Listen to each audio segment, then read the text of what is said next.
There were 5 bodies lying inside the house and several more buried or otherwise hidden outside the house. But Ronald Gene Simmons slept, ate, drank, and passed the time for 2 days while those bodies lay, and his macabre urges were still festering. He woke up the morning of December 28, 1987, the first Monday after Christmas, and grabbed a pen and paper. He jotted down these words: "Dear Ma, sometimes you reap many more times what you sow. You have given so much to this family. This is just a little token of our appreciation. Keep it in remembrance of us. Love, Gene and family." Simmons mailed that letter and $250 in cash to May Novak, his mother-in-law in Colorado. May had 7 children and many more grandchildren and great-grandchildren. She did not know it yet, but even before that letter was mailed, she'd lost a daughter, 7 of her grandchildren, and 4 of her great-grandchildren. Simmons used winter coats and whatever else he could find to cover the corpses in the house, but the one he treated with the most care was Sheila, his oldest daughter. He'd moved her body near the Christmas tree. He'd folded her arms across her chest and draped a blanket over her. All of the carnage the previous week occurred on Mockingbird Hill, the name Simmons gave to his desolate 13-acre property north of Dover. No one other than Simmons knew the gruesomeness of what lay inside and outside that mobile home. Later that morning, Simmons was preparing to take a drive to Russellville, about 9 miles south of Dover. Gene grabbed his 2 handguns, a Ruger and a snub-nosed revolver, and headed out the door. He hopped in his son's Toyota and pulled onto Broomfield Road toward Arkansas Highway 7. In his mind, there were still some scores that needed settling.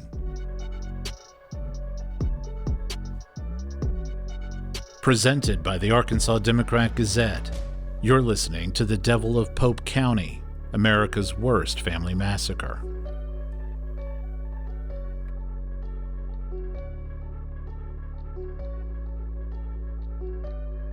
The city of Russellville had a population of nearly 20,000 people in 1987 and sits about an hour northwest of Little Rock, the home of Arkansas Tech University. It's the largest city in Pope County. It's located in the foothills of the Ozark Mountains near the Arkansas River, a desirable place for those who like to be close to nature, but also a city that's populous enough for those who don't want to feel cloistered. David Eddy has lived and practiced law in Russellville for close to 40 years.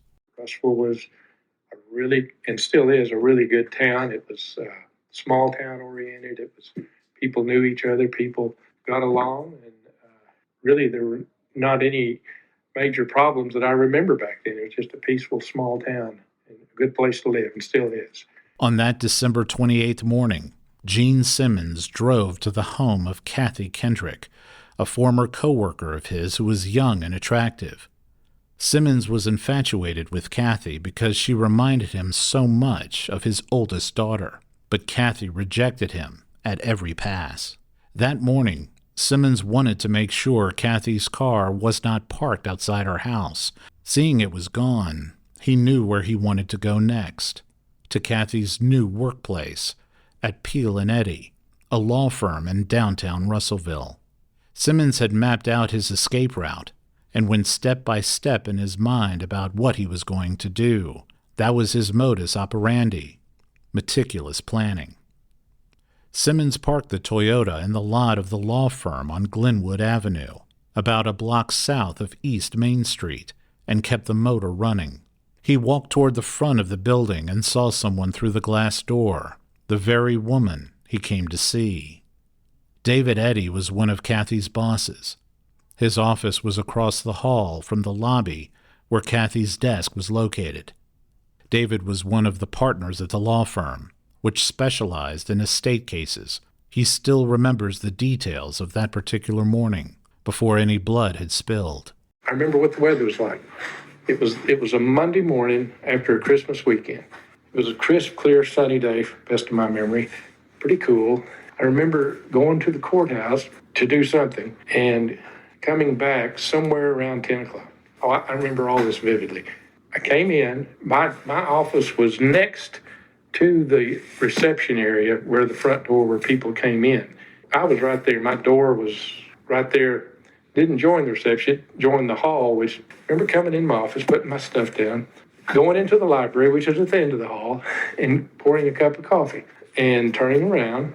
And Kathy came around the corner and we just met. I almost spilled my coffee all over. I said, "I'm sorry, Kathy." Well, that was close. And we talked a minute. And I went to my office and she did her thing. A woman was in the lobby waiting to speak to one of the other attorneys in the office. Kathy was back at her workstation, which was in the lobby close to the door to the hallway. Around that time, Simmons entered the building through the front door. Kathy did not immediately look up when Simmons entered. Simmons stood directly in front of her, and when she did look up, she saw Simmons pull a gun out of his pocket. Then he pointed the gun at Kathy's face. Kathy rose out of her seat. The first bullet entered her head, and she fell back onto her chair. Simmons fired 3 more times. It's hard to describe what hearing gunshots inside a building just a few feet away, what that does to you. It's a numbing experience. I remember it. I knew it was gunshots, and they're a lot louder inside. I hunt and I shoot guns occasionally. I knew then something bad had happened, and it was just a few feet from me on the other side of the wall in the lobby. And I remember my secretary, and I could see in that room where across the hall, she stuck her head just from back there and looked at me, and I looked at her, and I could hear the door open or shut, and I knew I'd never heard that door shut. So I knew whoever fired those shots was still outside my door. And I could not go out the door without being in plain view of them. I sat there a second. I thought, this person's going to go through the office and kill anybody. I can't just sit here. That female client seated in the reception area was frozen in fear as she watched a murder unfold about 15 feet in front of her. Simmons made eye contact with her, but never raised his gun at her. David got out of his seat and stood behind the open door of his office, preparing to jump out and confront an armed gunman. A second or so later, David heard the sound of the front door opening and closing. That's when he crossed the hallway and rushed into the lobby. I don't know why I thought that the lady sitting outside my door was the one who was shot. But then, to my great surprise, Kathy was laying there on the floor behind the desk, bleeding from her head. I thought, oh my gosh. Before he tended to Kathy, David peered out of the glass door and spotted a Toyota peeling out of the parking lot. He did not get a good look at the driver, but he did get a good look at the car. Meanwhile, someone else inside the office picked up the phone and called police. It was about 10:17 a.m. That hysterical caller was transferred to the lone dispatcher on duty that morning, Donna Stoball.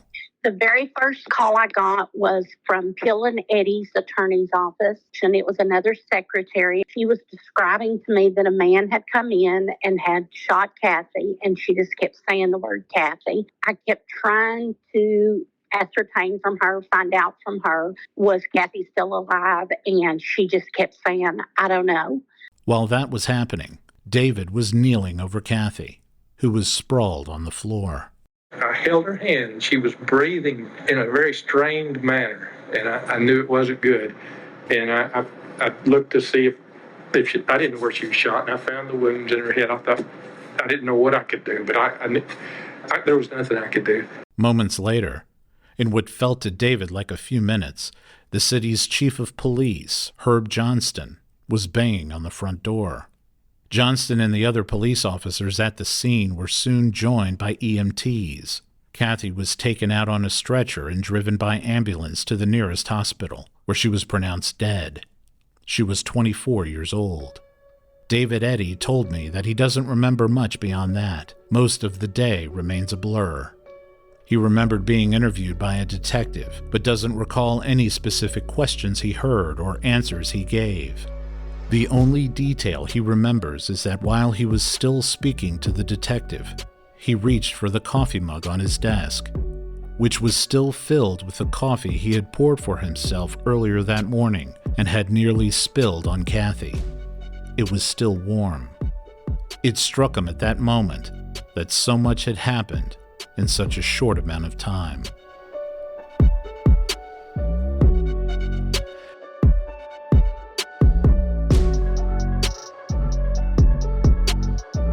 That same realization came into sharp focus for Donna Stobaugh, too. A shooting inside a business was not a typical call for Donna, who at the time went by the surname Jones. She had been a police dispatcher for about 2 years by then. This predated Pope County's 911 system by a few years, so it was all up to Donna to direct police and EMTs to that scene. I had 4 officers on duty that day, and one of them was a shift supervisor, and he had informed me he was on his way to that location. So I had contacted the ambulance, I contacted the officers, and kind of went back to my daily duties. After leaving the Peel and Eddy law firm, Simmons turned west on Main Street and drove about a mile to Taylor Oil Company, located at the corner of South Cumberland Avenue. Julie Money had just been hired at Taylor Oil. December 28th was her first day on the job. The owner was Rusty Taylor. Rusty would later tell police that he barely knew the man who had shot him that morning. Simmons had been a part-time employee for one of his customers.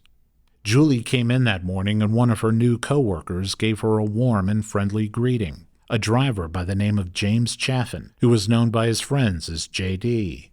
The 33-year-old J.D. was a firefighter who worked part-time as a driver at Taylor Oil. Julie had a great first impression of J.D., who seemed to her like a kind and humble man and a proud father. Around 10:20 that morning, not more than 5 minutes after the first shooting, Simmons walked in through the front door of Taylor Oil. Rusty's office was close to the lobby and within sight of anyone who entered. Simmons spotted Rusty through the open office door and fired at him. Rusty was shot twice, once in each shoulder. Julie was coming out of the bathroom near the loading dock. Just like in David Eddy's case, Julie recognized the sounds as gunfire. It was jarring. What happened afterward was horrifying. I heard a shot, bang, bang. I heard 2 shots, and I knew it was a gun because I know guns. So I looked at J.D. He was standing right by the office door, which was probably 15, 20 feet away from what I remember. Because I looked at him and I put my arms up, and he kind of shrugged and opened the office door. Well, when he did, there was a glass pane in the office door because the door opened from the left to the right, outways, and there was a glass pane in that door. And all I saw were 2 arms coming up with a gun, and he shot him, and he hit him right in his eye. It was a hollow point, killed him immediately. The second after watching a man she had just met get shot through the glass window of a swinging door, Julie made sure not to stand and wait for something else to happen. She was about 15 feet away from a man holding a gun. He was sporting an expression that she'll never forget. He had this terrible grin on his face, and it was a mad dog grin. It was like, I'm going to get you, I don't care. It was awful. She instinctively knew that the next move the gunman was going to make was to shoot her, and that's exactly what he tried to do. Then he turned and he saw me, and so I went diving for the floor, and he shot at me, and he shot through my hair, and I felt the bullet, so I went down. Julie was lying face down behind a stack of boxes. She placed her hand on her head to check for blood. She did not feel any blood, but for a minute or two she remained in a state of confusion about whether she had actually been struck by the bullet. Meanwhile, Simmons exited through the loading dock and got back into his car. Julie caught a glimpse of him while he made his exit. In the midst of all that confusion, Julie had the presence of mind not to remain lying on that warehouse floor. She ran into the office and called police. Donna still remembers that second emergency call that morning. It came while she was still decompressing from the first. By that time, I had received another call. I want to say they were less than 10 to 15 minutes apart. And that's when the lady at Taylor Oil had called me. It was a tense call between Donna and Julie, who was still rattled from having a hollow point bullet whiz by her head. When I came in, part of the story was I was on the phone with 911. I told them where I was, and I said, I've got to get off here. I got to go help Rusty. And she kept saying, stay on the phone, stay on the phone. And she's screaming at me. And I said, I can't stay on the phone. I've got to go help. So I set the phone down, the whole time not even knowing whether I was hit or not. Because when I went up to grab my head after I felt the shot, and I put my hands down, and I thought, well, there's no blood. I must be dead. And then I was going to look at the rest of my body, and I looked down, and I thought, no, don't look, because if you see your own blood, you'll faint. So anyway, I was just kind of, taking charge and doing what I had to do, and I could hear her screaming at me on the phone. Donna remembers Julie's voice being elevated. She said, I think I felt the bullet go through my hair.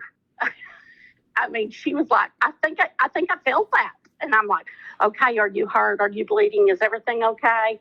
Yes, I'm okay. Yes, I'm okay. But sure, I would have been very excited also. Donna remained on the line while Julie ran over to Rusty. A customer who was there, Craig Bailey, also was standing over Rusty.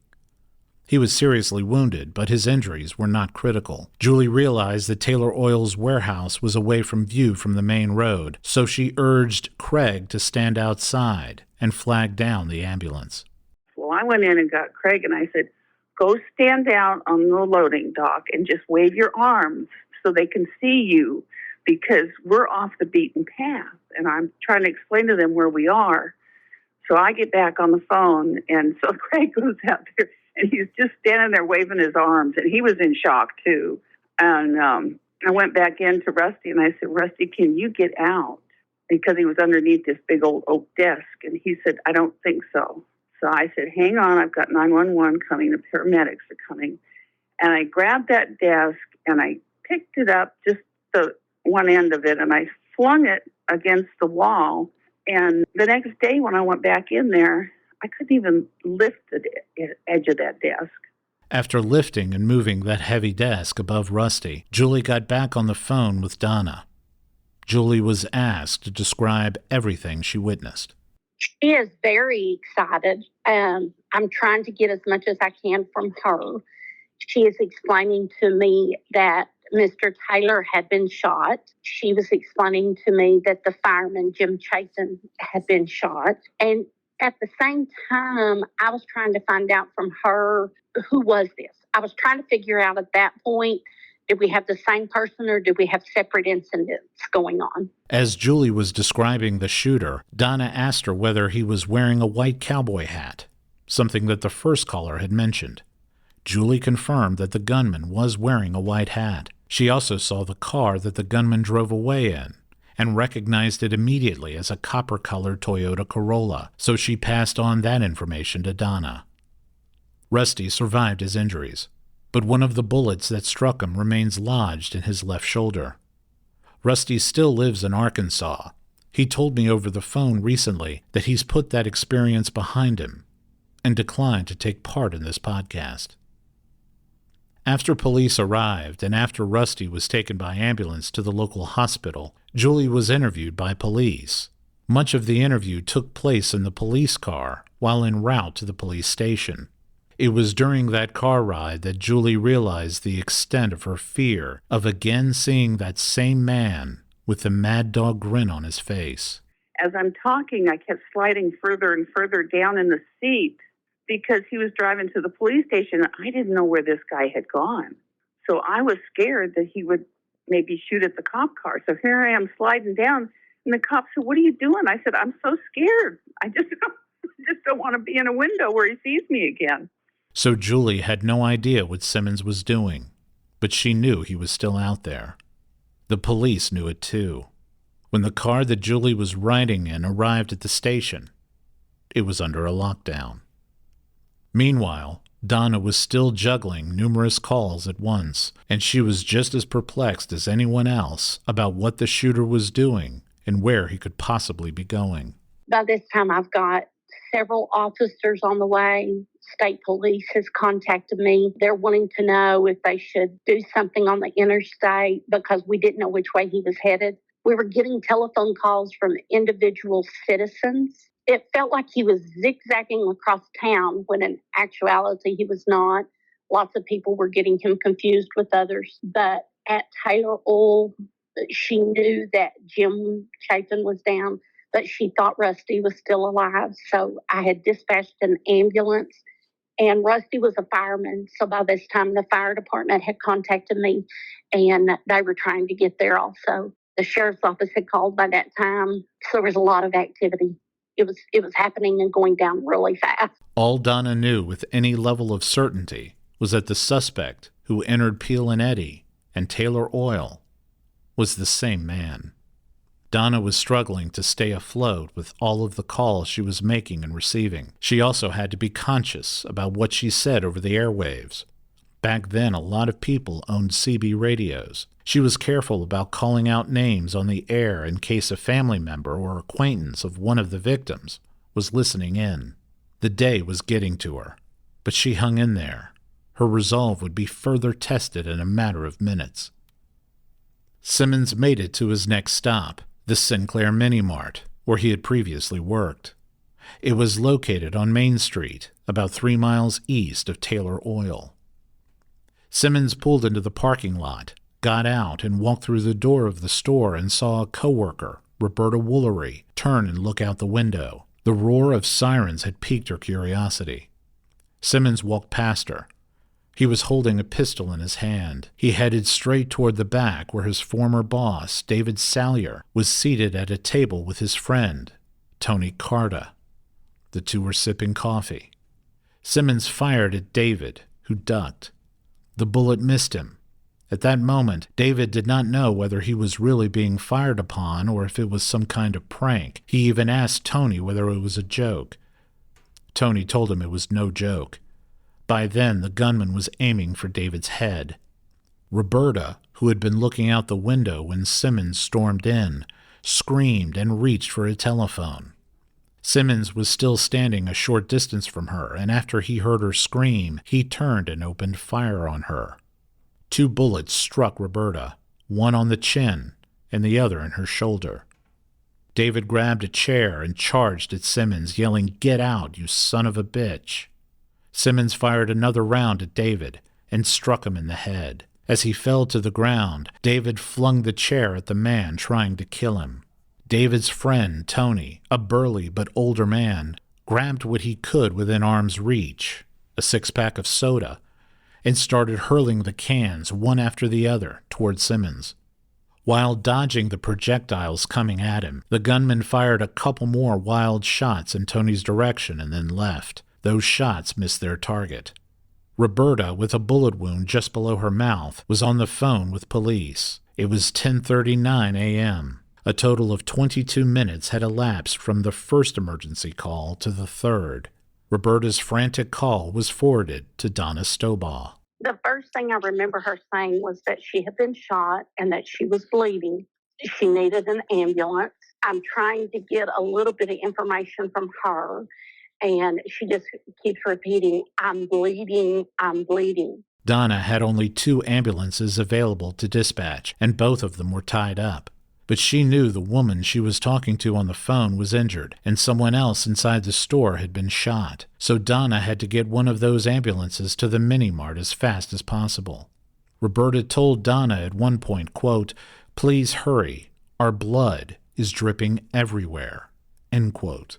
While still on the phone, Roberta, who by this point was drifting into a state of hysteria, called out to Tony and asked whether it was Gene Simmons who had come in and shot up the store. Tony confirmed that it was. He was tending to an injured David Salyer, telling him to remain still and calm. Donna was on the radio trying to get an ambulance and a police officer to the scene of the mini-mart. Then she got back on the line with Roberta. I get back on the phone with Roberta. She says, I've thrown everything I can at him. I've thrown cans. I've thrown stuff. I said, "Roberta, please forgive me. I do have somebody on the way to you." I said, "Do you by any chance, can you describe him?" She said, "I know who he is." And I said, okay, who is he? And she's the one who first gave me the name of Gene Simmons. Donna repeated the name. Now she had something to work with, other than a man wearing a white cowboy hat, driving a Corolla. But she described him. She told me that he lived at Dover. I'm trying to give all the officers all the information I have that she's given me. By this point, I'm thinking I need to tell them who he is. Of course, everybody on their devices out there got it also. And so it got a little crazy after that. Roberta and David were brought to the hospital, and both survived their gunshot wounds. Simmons had one more place to visit, and it was not on the main drag. He headed south to Woodline Motor Freight on Airport Road. Woodline is where Simmons had worked and where he developed that crush on his coworker, Kathy Kendrick. His bizarre antics had caused Kathy to report his behavior to their boss, Joyce Butts, who had reprimanded him. Simmons never got over the embarrassment that caused him. His last target that day was Joyce. He entered the building with both pistols. The Ruger was in a paper bag, and the revolver was in his pocket. He entered the office, stood by the Christmas tree, scanned the workplace, and spotted Joyce. He started walking toward her. He grabbed the snub-nosed revolver from his coat pocket. He fired bullets into Joyce's head and chest. In an adjacent room, 31-year-old Vicki Jackson heard the shots. She immediately ran to another office where her coworker was seated. She told him someone had just been shot, and both of them ducked behind the door. The coworker headed for the rear door to the loading dock and screamed at Vicki to follow him. Just as she was about to run after him and through the open door, she saw Simmons enter. She froze. Simmons walked toward Vicki and stood over her. He gestured to her to stand up. He assured her that he was not going to harm her. Simmons and Vicki were former coworkers.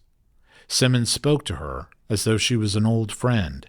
He asked Vicki, almost sheepishly, why she never came to the Sinclair Mini-Mart to see him. Vicki tried to keep Simmons calm while struggling to stay calm herself. She told him that she did come to the Mini-Mart a few times, but it must have been on the days he wasn't working. Simmons told Vicki to call for an ambulance for Joyce and to ask for police to come. Simmons looked around and noticed that everyone he could see was cowering underneath desks. He told Vicki he was ready to turn himself in. Confused, Vicki asked Simmons what was going on. According to police transcripts, Simmons told her, quote, "Nothing now that it's all over with. I just wanted to kill Joyce. I don't want to hurt nobody else. Just call the police." Donna Stovall, who by that time was fully rattled by the morning's developments, took one more emergency call. Vicki had contacted me and told me that there was a Ronald Gene Simmons standing in front of her, that he had shot one of her coworkers, that he had 2 guns. And I said, "Are you okay?" And she said, "Yes, he's not going to shoot me." And I'm like, "Okay. Oh, how do you know this? He's not after me." He said he's done. So must have relayed some information to her about he had accomplished whatever task it was he was trying to finish. And then she proceeds to repeat what he's saying, that he will surrender to an officer. Vicki told Donna that Simmons had 2 guns. He was holding one of the guns in his hand, but he wasn't aiming it at her. She also told Donna that Simmons was ready to turn himself in, but he did not want police barging in. He wanted to surrender peacefully. Vicki was located in the interior of the building, so getting to her was a little bit like walking through a maze, and Donna had to handle that task while telling other police officers to stay off the radio. That took a little bit of time. Again, it felt like warp speed, but here's the problem. When you're trying to tell officers something and another officer had a question, it was called walking on each other. And it's when you would press down your radio to deliver something and somebody else would press theirs at the same time, and nobody really got information. It was just a squelching noise. And so I kept reminding them that they were walking on each other and that I needed radio to be clear so that I could deliver all this. It was intense. I didn't really know what to say to her. And I kept asking her, do you feel like he's going to hurt you? And she kept saying, no, I think he's done. So I don't know what kind of conversation they had, but he had assured her that she wasn't in danger and that he was ready to give up. Donna did not necessarily disbelieve Vicky when she told her that Simmons was not going to shoot her, but she was still inside an office with an armed man who had just shot 6 people, so it was still a dangerous situation. It was made all the more difficult by the fact that police needed help to find where the gunman was. All of that fell on Donna.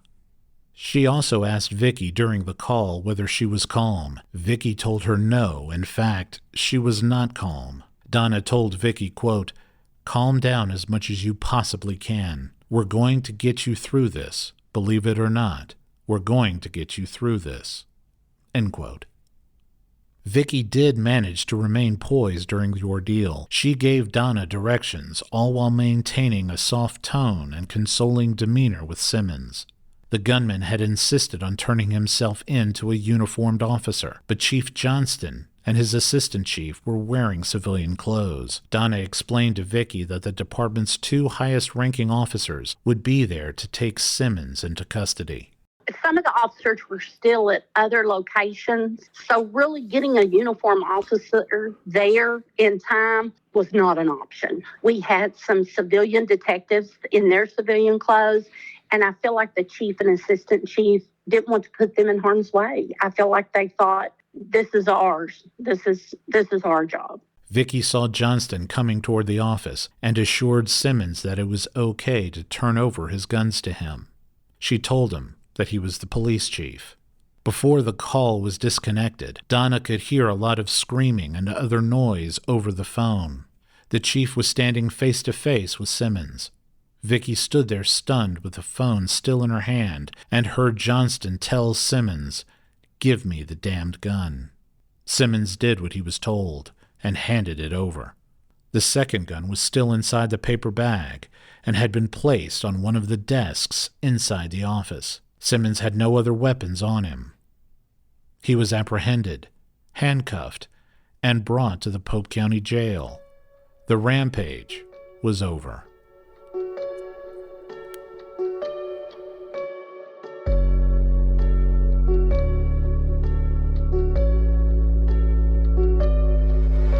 Julie Money was still at the station. She still had no idea that Simmons had been to 3 other places and shot more people. She was brought inside a room with a semi-transparent window, known on network TV cop shows as a one-way mirror. Ronald Gene Simmons was in the other room. Julie looked at him through the window, while flanked by a couple of police officers. They said, "Is this him?" And I thought in my mind, well, if I'm wrong, I'm going to send some guy to his death. And I said, "I'm not sure. Did you get his cowboy hat?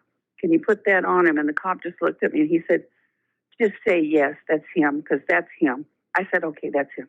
And then he said, if you're wrong, we'll straighten it out later." I said, "Okay." Simmons's original plan was to kill himself, but there were too many instances in which a single bullet wound was not enough to kill his victims. 4 of the victims he shot that morning survived, including 2 who had suffered 2 bullet wounds. He did not trust the guns he had to do the job with a single shot to the head, so he ultimately decided during all of that chaos to let the state kill him.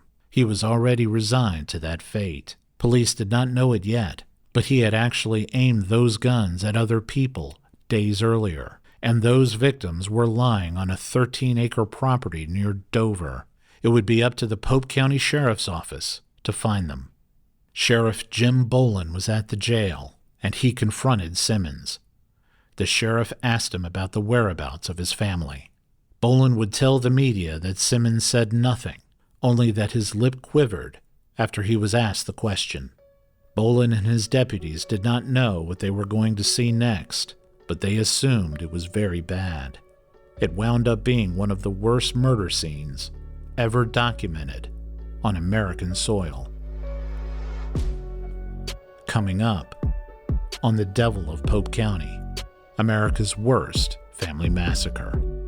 All the children were like little robots. None of them went near G. It was a trick he learned in Vietnam, designed to keep the animals away. The ceiling in this room also is blood splattered